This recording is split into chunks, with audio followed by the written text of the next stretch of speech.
All right, everybody, welcome. I'm so excited for today's special episode. We are having a live Zoom today. We're talking with author Patrick Flores Scott about the books he's written, but also the brand new book that he has coming out right now. Um, and I just want to kind of like get us started on this really fun and kind of unique experience for Talking Books with Tanisha. So let me first introduce myself. I am Tanisha Brandon Felder. I'm the host of Talking Books with Tanisha. And every season, I get a list of books or a stack of books together that I really want to share with you all. And one of the books that I came across actually last season was the premiere of Patrick's new book, No Going Back. And so we're going to have a chance to go deeper into that story today. And as people are coming on, I'm just going to welcome everyone in as we're starting this conversation. I do want to let everybody know we are recording and this will be posted on Talking Books with Tanisha. You are welcome to show your faces. You're welcome to be engaged in the conversation. We're going to make it a conversation today with Patrick. So he's here to not only talk about his book, but also to talk with you all. This is our fourth season of Talking Books with Tanisha, and I'm going to drop a couple of links into the chat throughout our time together today. But I feel like we should go ahead and get started with like the reason why we're all here, which is really to talk to you, Patrick, about this amazing book that you've written that I've read now 1.5 times because I was like, oh, I want to Mhm. kind of like I want to go through it again, but I want to wait and I want to ask Patrick more questions. So I kind of stopped myself from reading it all the way twice. Um, and let me read a little bit about who you are, because some people might be like, Okay, tell me sure. more about Patrick. Is that okay if I kind of do that real Sure, quick? you bet. Yeah. Okay. So Patrick, will sound very formal when I read this. Patrick Forrest Scott is the acclaimed author of the award-winning novels Jumped In and American Road Trip, which was named a YALSA Best Fiction Book. Did I say that okay, YASLA? Yeah, it's Youth Americans Librarian something, but it's the Teen Librarian Association wing of the Oh, librarians beautiful. group. Yeah. That's a good award. A Tayshas reading list selection, an SLJ National Hispanic Heritage Month pick, and a Teen Vogue Best Gift Book, and was licensed to Webtoon for graphic digital serialization. Patrick taught public school in Seattle, Washington, which is where I met Patrick, for many years and has written for theater and the Sam Poetry stage. He lives in Ann Arbor, Michigan now with his family and invites you to visit him online at patrickflores.scott.com. And I'll be dropping that link into the chat as well. So, Patrick, welcome to Talking Books with Tanisha. Thank you. It's so Very great glad to to be have you. here. I love Yeah. it. It's great to see you. Why don't you get us started? Tell us a little bit about the book that you wrote. Why are we here today? Yeah, we're here for No Going Back. I'll show you my copy here. This book is a long time in coming, and it's fun to have these opportunities to dip back in and talk about it. Um, so the book is about Antonio. He's 17 years old. He committed a stupid crime with his friends. They committed a robbery. Um, and he gets sentenced to 2 years in youth prison. And he spends a year and a half of that. He does school, he does the things that he's asked to do in prison. He attends a sober support group, AA, in prison. He does everything that's asked of him, and he gets granted parole after a year and a half. And Antonio is let out into his mom's custody. He was kind of estranged with his mother, and he has this opportunity to reconnect with her. He has 72 hours from the time he gets released on parole until his reentry team meeting at school with his counselor and his parole officer. So, in the meantime, those 72 hours, he wants to chill and not break any terms of his parole, and to make amends to his mom and to his lifelong best friend Maya, the two people he feels like he hurt the most when he got sent to prison.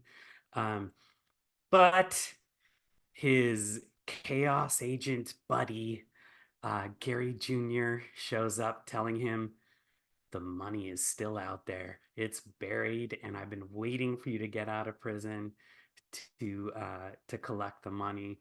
But his dad's drug dealer, um, the person from whom they took the money, knows that the money's still out there.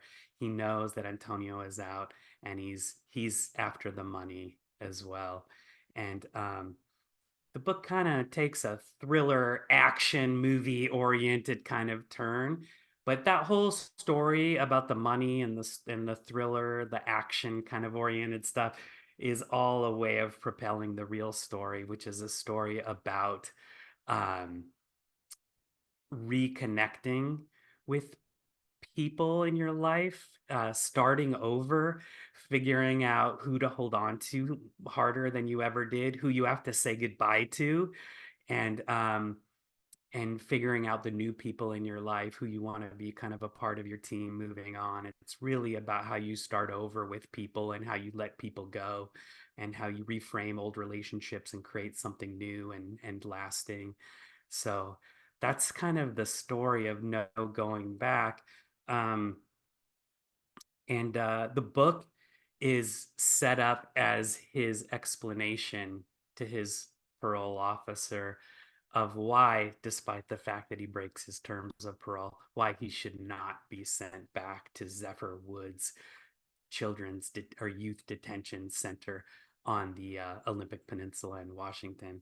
So I um, taught improv drama in Echo Glen Children's Center, which is a prison east of Seattle, um, many years ago, and sort of got a chance to be inside of a youth detention center, youth prison, and then I got to go back there as an author and do an author date for Jumped In, my first book, and I've done a couple events that my psychiatrist father-in-law set me up to do in a a teen mental health ward, and so I've done a lot of thinking about locked up kids and a lot of wondering about what life is like when you get out.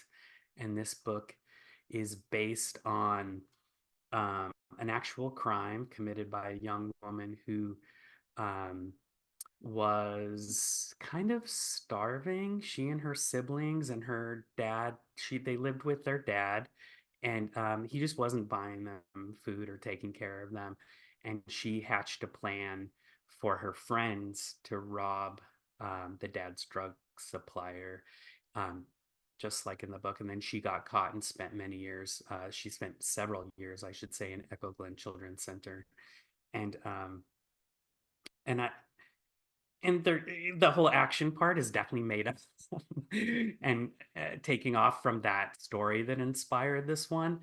Um, but the idea of context, um, creating the conditions for which a crime might be committed, I did try to I did do a lot of thinking about that, and I thought about it as a teacher too.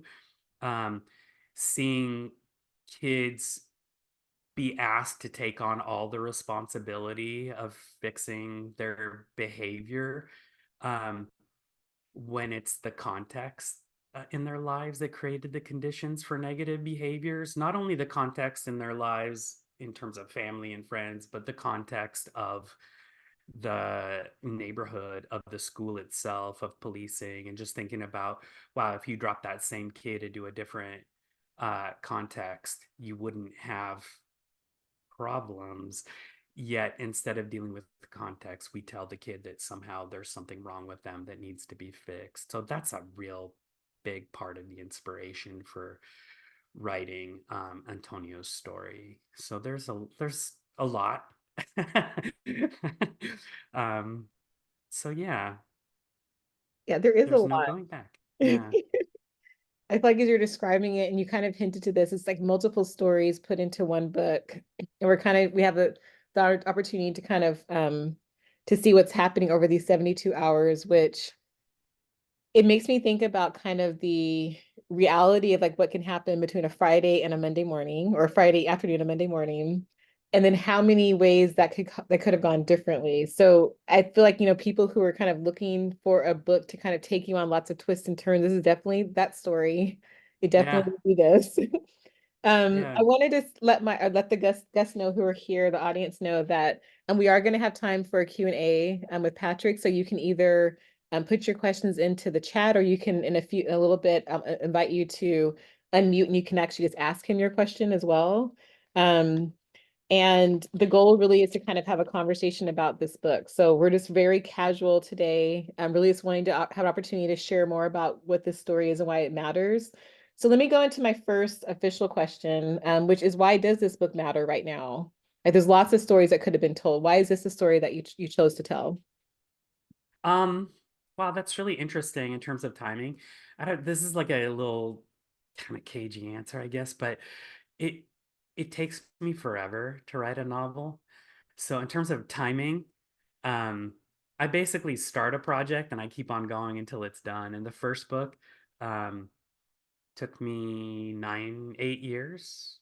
And then the second book, I figured I had this whole thing figured out, this writing thing. So it took me 9 years.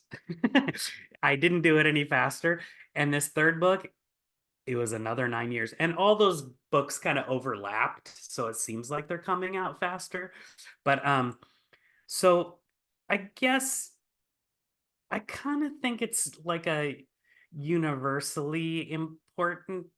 It's weird to call your book important, but I think the story of kids dealing with the carceral system and justice system, but also dealing with family and starting over and deciding who to trust and who not to trust and who to say goodbye to, and the story that I talked about, the ideas of of context, um, making a difference, and how you navigate that. Like, how do you take personal responsibility in a situation where you didn't create the context? Like, I think those stories will maybe always matter.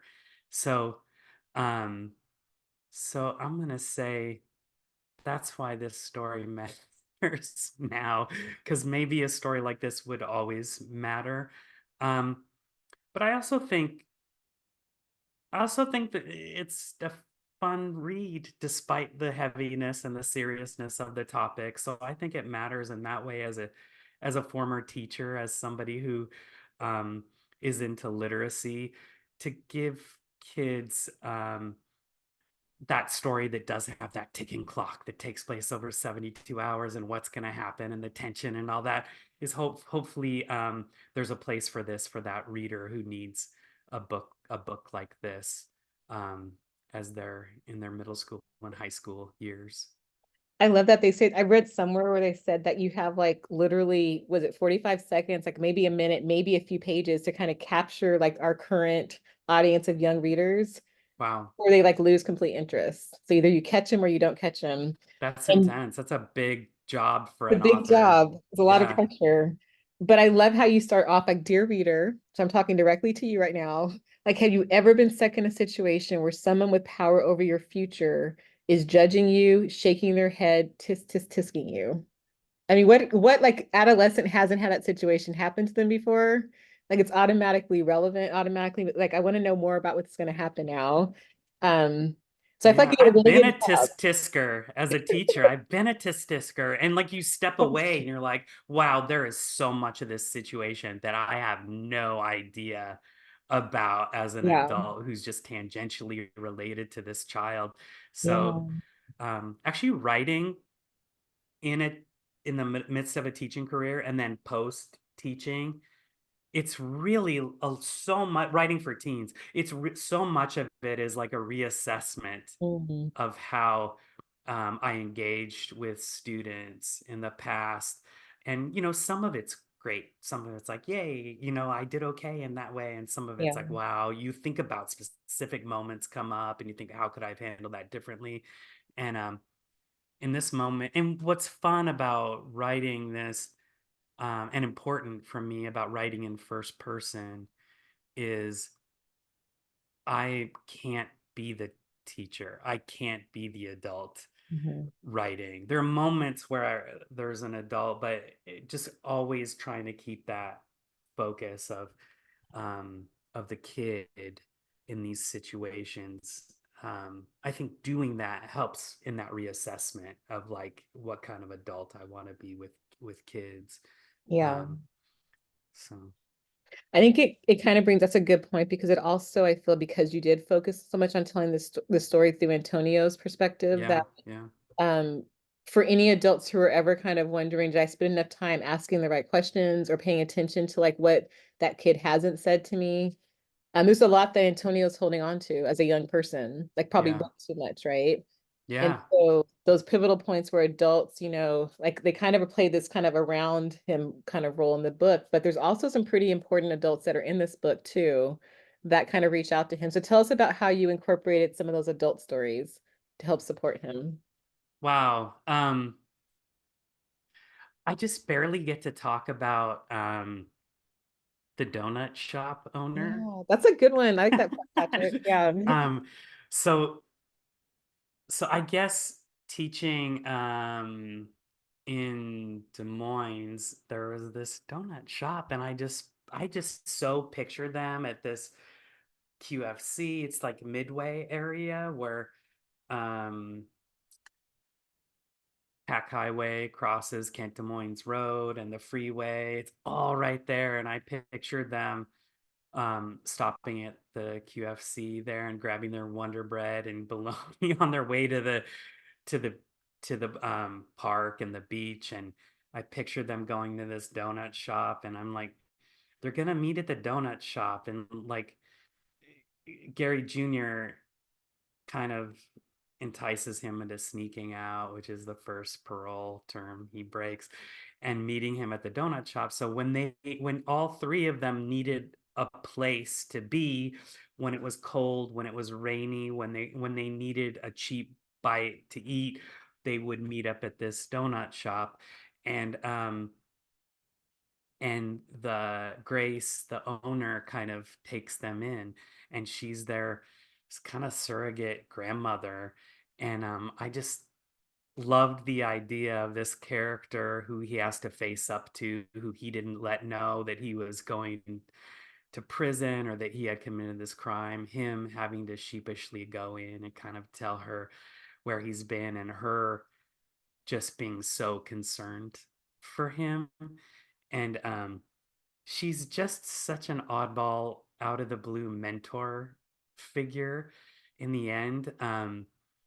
And I think it's I think there are these people in our lives. Sometimes they're a teacher, sometimes they're the custodian at a school, sometimes they're a bus driver, sometimes they're a coach, um, who maybe the family doesn't even know, but that person, just through their kindness and warmth, makes a kid feel seen in a way that they're not normally seen by their family in their busy lives. And or maybe in school too, they're not seen in the way they need to be seen, but somebody else out there in the world um, takes a moment to share their heart and to let that child know that they're special.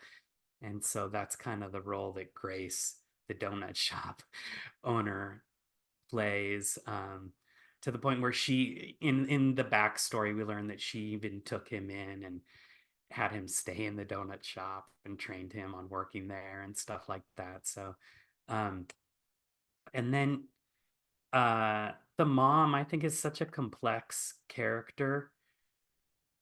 She blames herself for what happens with Antonio because she moved out of the house due to the dad's kind of abuse and her illness. Like, she just can't be in that house anymore, and so there's a lot of guilt that she had abandoned Antonio, and he has a lot of guilt for feeling like he created more stress for her life. But um she's gotten healthy in the time that he's been in prison, and she just wants nothing more than for them to be a family again.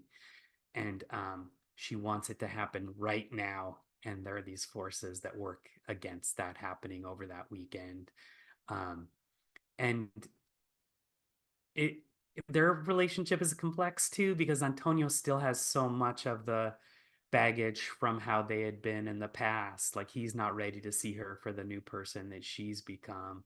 So so yeah, and then I wanted him to be having a baby sister in the story. So I gave her a um a new partner, Claudio, and I just decided that Claudio is gonna maybe have sort of a similar past to Antonio, and he's able to also see Antonio in a way that no one else does.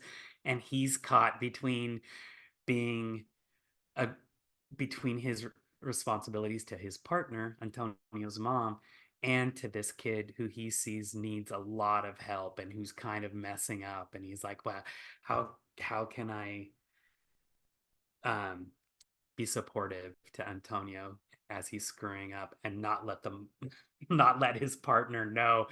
Um, so all these people, Grace, the donut shop owner, her relationship with him is so pure in a way. But his dad he's a term of parole. Antonio cannot see his dad, but the dad wants to protect Antonio from this money situation.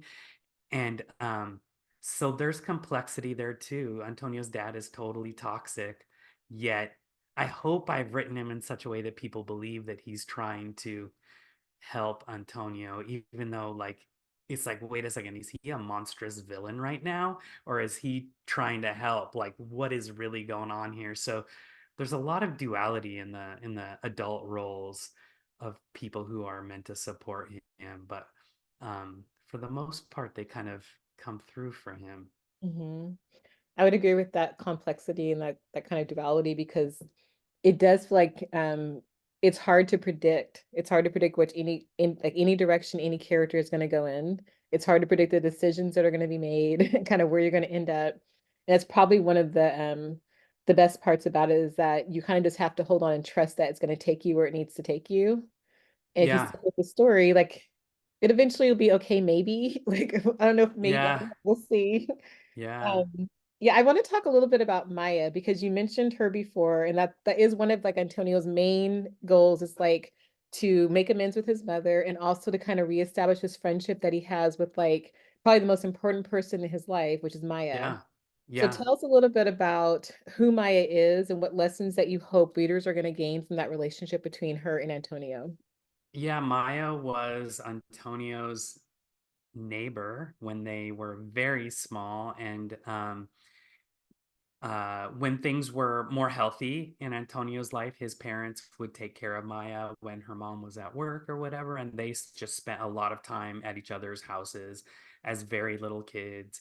And as things kind of went south for their families, Antonio and Maya's relationship became more intense and they spent more and more time away from the home. And they found a sort of hideout underneath the Des Moines Pier, um, where they end up doing a lot of drinking um, and just being together, being each other's family for a long time. And um, by the time Antonio commits his crime, he has a serious crush on her and he wants their relationship to be more than just friends. Um, and then he commits his crime. And when he comes out, he's ready to make amends right now and to pick things up right where they had left off. But she's had her own experience since he's been out. And he was also the most important for her person for her.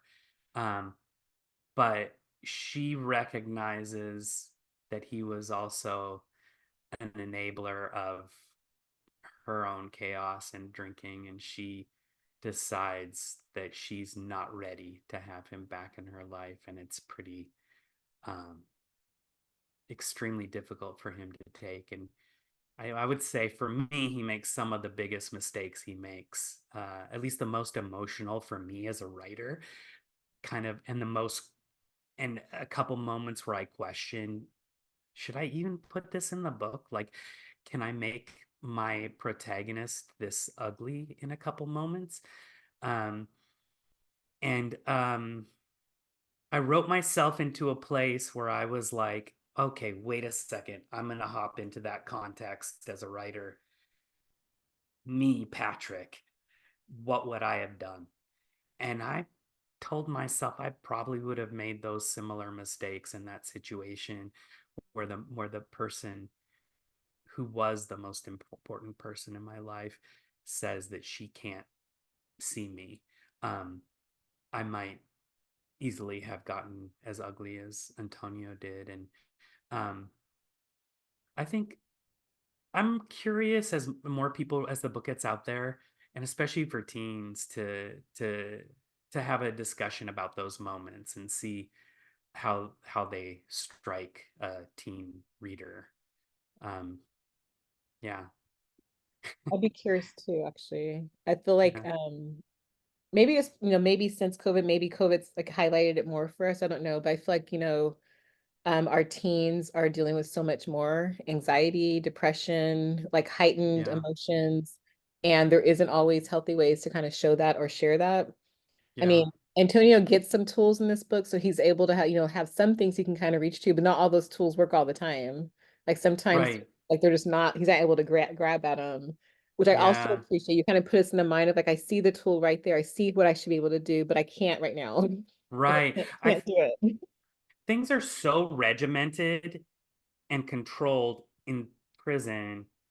So like Antonio's given all these tools, but if he was able to enter a super chill environment where there wasn't a lot of new inputs, Mhm. maybe he could practice utilizing those tools as he gets out. But instead, there's just too much thrown at him for him to actually be able to use those tools in the way that they're meant to be used. He's just inundated with stimulus, and the Oh. tools kind of go out the window.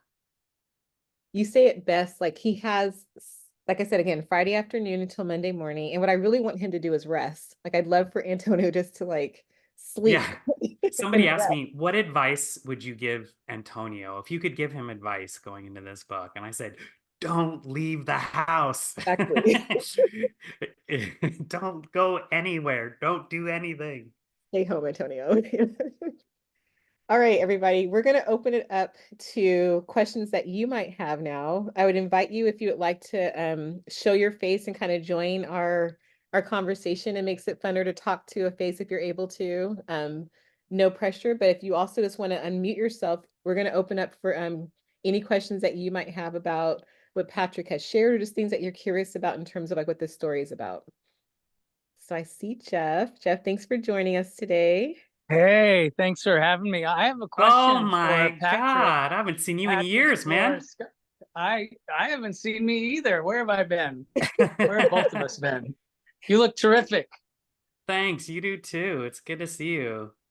Thanks. Likewise. My question is this. So I'll admit right off, I haven't read your book yet, because No Tanisha problem. just told me about it like yesterday. Uh, And all of a sudden, I You're was like, welcome. okay, well, thanks for throwing me under the bus, Tanisha, and making me look like I'm illiterate. But that considered, I'm curious, more generally, like after writing another book, like I'm going to say like this, with characters like this, um, what do you feel like you've learned? Like if you could go back, this is a selfish question. If you could go back in the classroom at full time and you were going to do that, what would you do differently, or what would you take with you by getting to know these characters as you have and create them? Does it give you different perspective than you feel like you might have had, you know, however long ago that was? yeah, for sure. I think it's a great question. I think, yeah, you write these three books that kind of tread in similar worlds with similar kids in a way, and you do that first person thing. You write from their perspective. I guess There are moments where I think I would treat situations with a lot less certainty and ask questions that were real questions um, to kids about what's going on.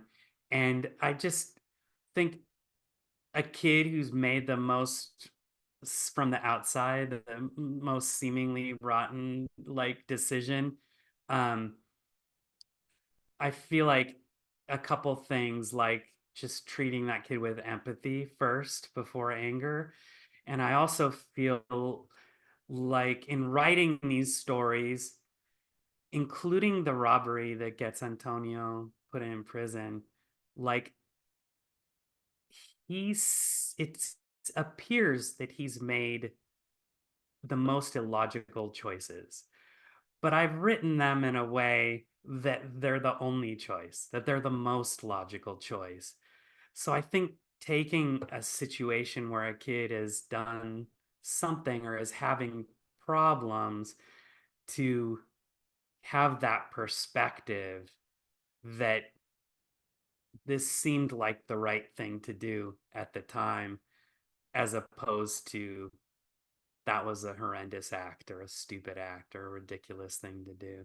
And I think like writing these books, especially this one, I guess, um, excuse me, has taken place at the same time as our oldest son was diagnosed with autism. And I think those two things combined have just um, made me feel like, oh my God, if I had kind of had the perspective then that I do now, um, I just think it would be a really different experience for me and for my students, I think. And I wasn't like a bad teacher, a mean teacher, or anything like No, that with my students. that's But I, not but my. I, yeah, but I feel like there's just a lot more in my toolbox, in my emotional toolbox for dealing with kids, like the kids in my stories. So yeah. Yeah. Thank you. Yeah, That's helpful. thank you. Thank you. It's great to see you. Thanks. Same. That was a great question, Jeff. Does anyone else have a question they'd Yeah. like to ask? Yeah, let's go. Top that one. This is Dante, and I'm just Hey, curious Dante. about. I'm really curious about like who wrote the book. More like in an abstract way of. I know Patrick back then wrote the first book, but who is Patrick now that wrote this book and these characters from this perspective? Wow, that's really interesting. Um, yeah, I don't, who am I now that wrote this book? It's interesting because so much of this feels like it's connected to my past. Um, growing up near the prison. So I grew up near that prison that I'd mentioned, um, Echo Glen Children's Center. And um, I guess this is interesting. I think there's just been a growing um, humanization of um, of people who are incarcerated, and that's happened with it's been happening for a long time as I began to teach kids, as I went in as an author, as I did the psychiatric unit for teens, but also as the world has been more open to the idea of how messed up our system of incarceration is, and the fact um, that it's a real money making tool for us, the fact that we need people, we meaning this system needs people to be in it. Um, I guess that's a way in which I'm maybe a different person than I was writing the first two books, just having more knowledge, more empathy, more um, desire to scrutinize that system, which I don't do in a big, heavy-handed political way in this book. I started off writing it in a big, heavy-handed political way because that's kind of how I start a lot of the stuff that I write, out of like anger um, for like kids who end up in a place like Echo Glen or Zephyr Woods, which in both cases the true version and the fictional version are probably best case scenarios of what a prison could look like. It's still so dehumanizing in my mind. um and that's complex. Like, people get a lot of therapy and counseling and care in Echo Glen, but still, um the the whole idea of lockup and where that places us as a society, um who would just lock so many people up and use that as a tool for dealing or not dealing with actual societal ills that we have, like hunger and healthcare and housing issues and mental health care. And so anyway, I guess learning more about those things makes me a different person. I guess there's a little bit more writing confidence that makes me a different person than I was. That doesn't help me write any faster, but I think as a writer, I'm different, and then I think I was able to take more chances in this book and maybe have more fun in terms of genre in this book, while at the same time allowing those darker moments to come in and allowing my protagonist to do things that I feel are realistic, but maybe don't paint him in the best light in those moments. Um, so, like, to describe who I am in a different way, I don't know if I can do that so much, but I am different. I've been more educated and a more experienced writer and more willing to take some chances. So, um, that's a really interesting question. I will talk about that with my therapist this week. Did they ask Yeah, you? ask your wife. She'll probably fill us in right away. Right. Right. Yeah, no easy questions here. Yeah, Um, exactly. any more questions? I mean, let's have, I think we have more opportunities to hear more questions from our audience. So let's see what's happening. We can talk about the, sorry. While we're doing that, I just want to say one thing I did notice about, as you were telling the story, is that you shared kind of like the day that Antonio was released, with Mhm. a little bit of like hints around what it was like while he was in there, but you didn't spend a lot of time actually talking about like his imprisonment, like in that space. So I'm more kind of about the liberated piece that happened after, like when he's out. Was that intentional? Like, what was your kind of thinking around like him being kind of in that situation? We're watching him be um in prison versus like spending the time outside of prison. Wow, there's an early draft of this book that's like, 50 pages of him in prison. And I don't I think what happened was, after all that space and time of stuff in prison, he got out, and it just I had a hard time stylistically like matching those stories up. So, because at that time I was trying to write an entire novel in verse. Now, just so everybody knows, his past is told in a sort of prosy poetry, and the present is told in prose. Um, so yeah, I just kept on being more and more interested with the story that I kept on adding more and more layers to, of what happens when he gets out.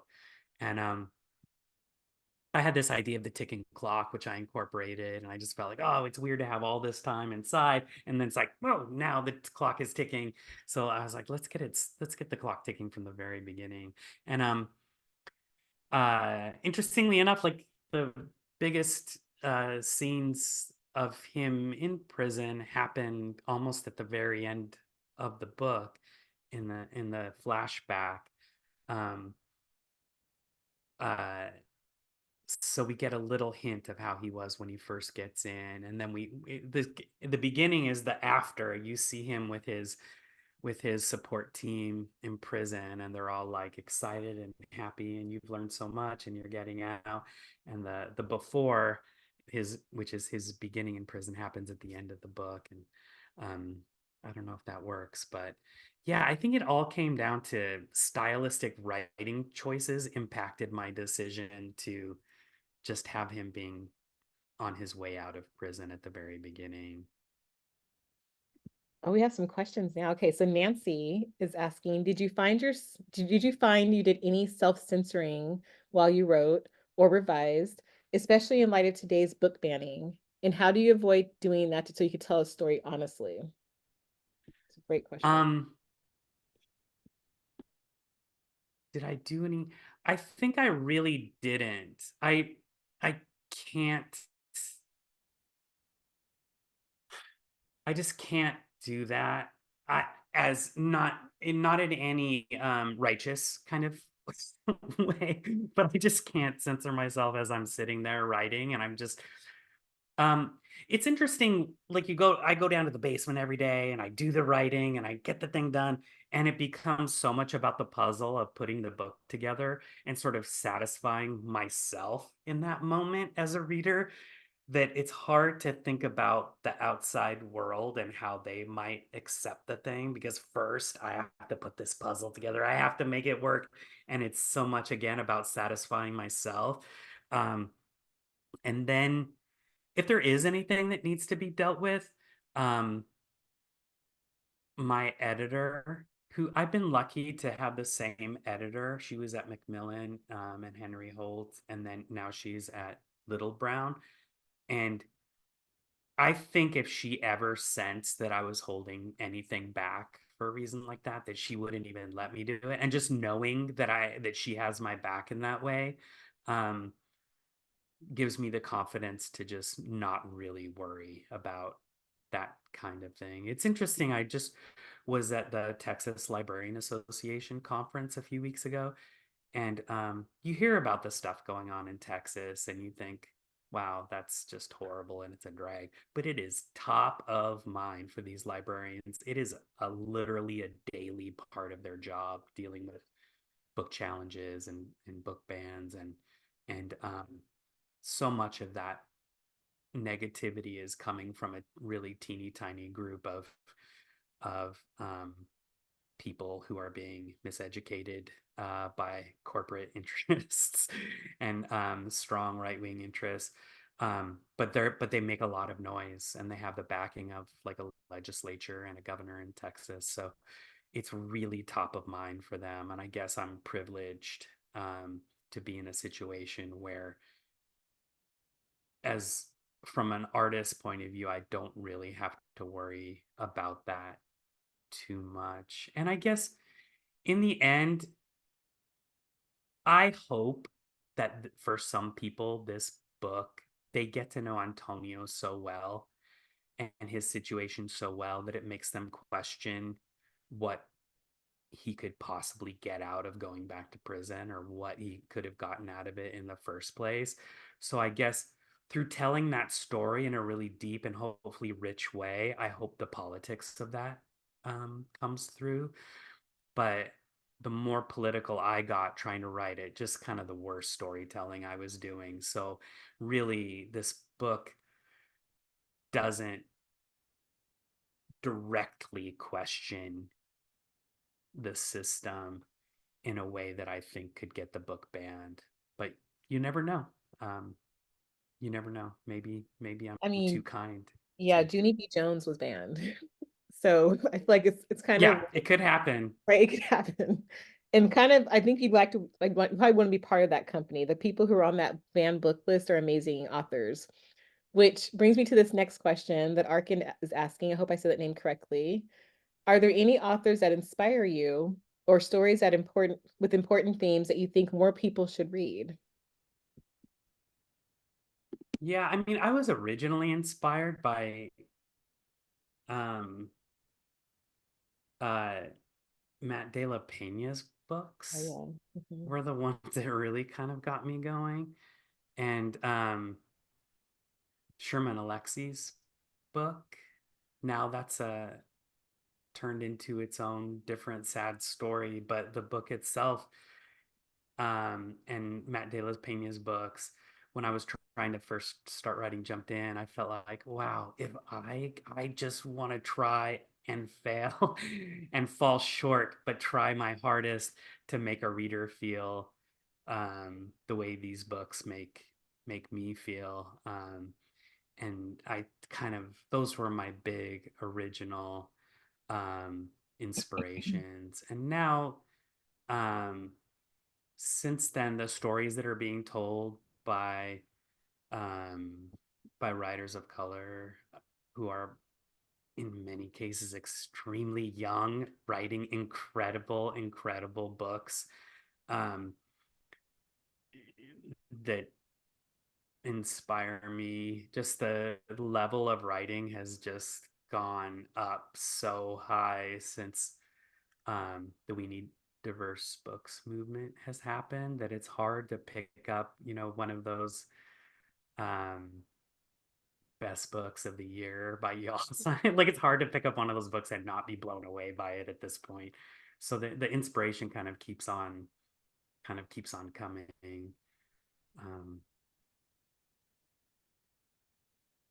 so I love that. You're right when you say there's like so many, this generation of like authors that's coming out that has a story to tell. It's like seems like every day is it makes it exciting for those of us who love to read because we can keep finding books and keep our hands full. I think it yeah, also, and for those of right? you in education as well, to be able to Yeah. pick out that just perfect book for a reader who needs it. I mean, it feels like there's more to choose from Yeah. than ever every year. I think that there's a space for Antonio's story. I'm just looking at our time. I'm gonna start closing us up. Is there any last question from the audience though?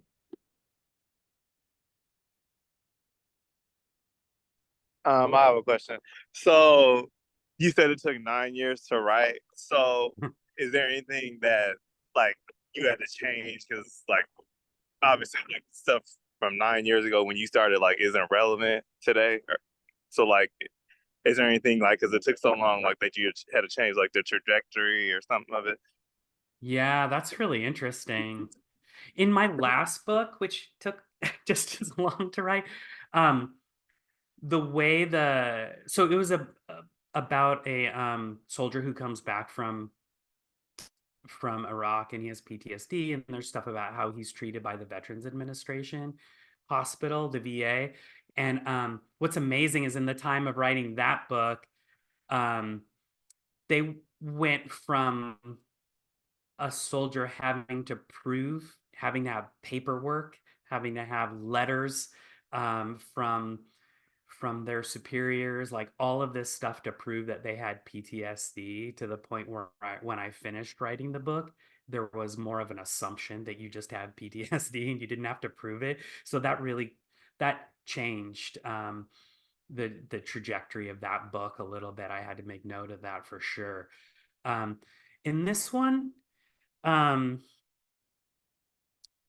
in terms of parole, oh, here's an interesting thing. I was really trying. It's a very Washington State based book, a very Puget Sound based salt water and seaweed smell book. Um, so I wanted the legal elements to be very much Washington, but I ended up putting a note in the back and saying, look, I generalized some of the specifics around parole, and around the use of Alcoholics Anonymous in prisons. Like, Alcoholics Anonymous all over the country is kind of a catch-all. Like, um, there's not a lot of proof that it works, even though I recognize that it's a tremendous tool for so many people, but it's basically used as a as a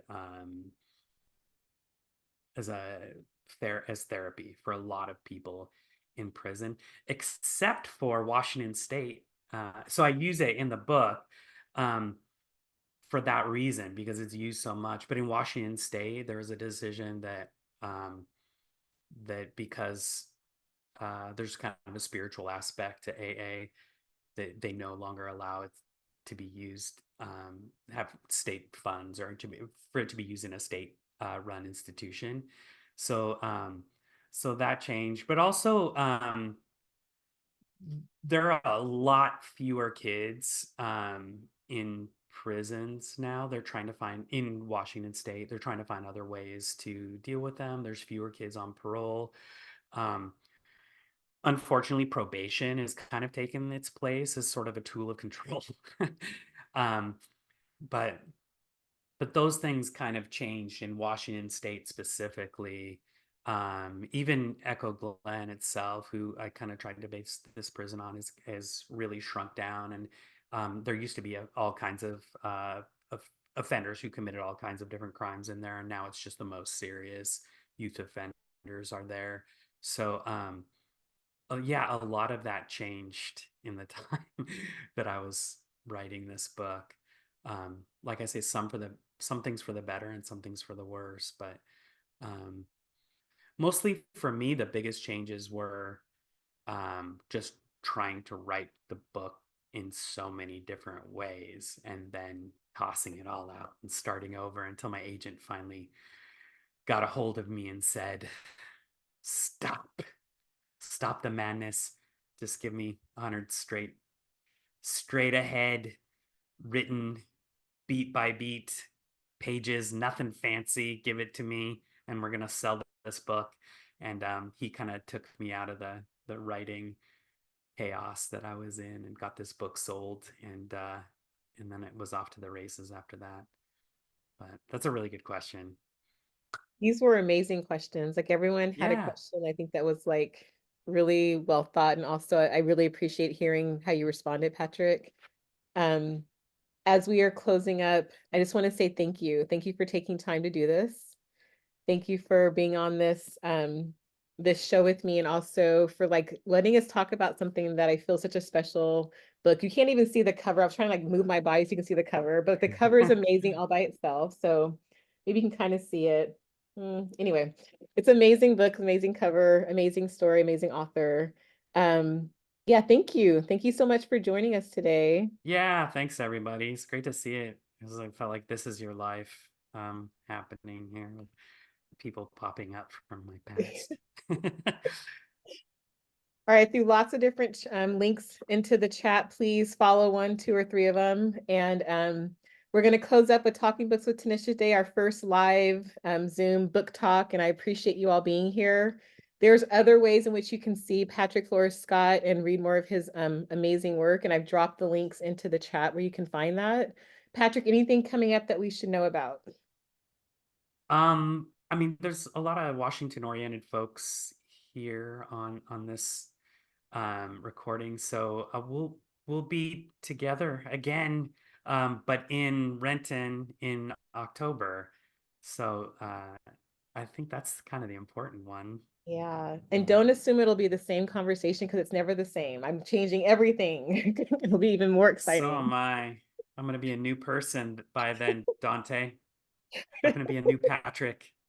All right, everybody, thank you for joining us. This will be posted on Talking Books with Tanisha on the YouTube channel in early July. I Thank you, appreciate you Nancy. coming in. Sorry. No, you're good. Say hi to your people. Thanks, Patrick. Thanks.